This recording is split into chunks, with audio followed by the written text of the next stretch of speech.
ఇంత పబ్లిక్‌గా నన్ను కొడుతూ ఉంటే సీఐ హరికృష్ణారెడ్డి అయితే మరి ఒక మహిళకి ఎంత న్యాయం జరగాలో అన్ని జరగలేదు.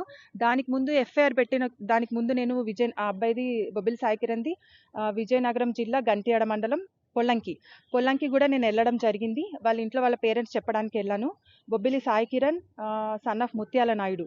వాళ్ళ ఫాదర్‌కి చెప్పడానికెళ్తే గూడా వాళ్ళ ఫాదర్ నా మీద రివర్స్‌లో కేస్ పెట్టడానికి చేశాడు. అదే కాకుండా టీడీపీ వీళ్ళ ఫాదర్ వచ్చేసి టీడీపీ కార్యకర్త. వాళ్ళ ఎంపీపీ కొండబాబు అండదండాలు ఉన్నాయని చెప్పేసి నన్ను బెదిరించారు. ఈ కొండబాబు అనే అతను కూడా శ్రీనివాస్ ఫినాన్స్ మినిస్టర్ కొండపల్లి శ్రీనివాస్ అని చెప్పేసి ఇప్పుడు ఫినాన్స్ మినిస్టర్‌గా ఉన్న టీడీపీలో వాళ్ళ సన్. సో, నువ్వు మమ్మల్ని ఏం చేయలేవు అని ఇలాంటి బెదిరించడాలు కూడా జరిగాయి నాకు.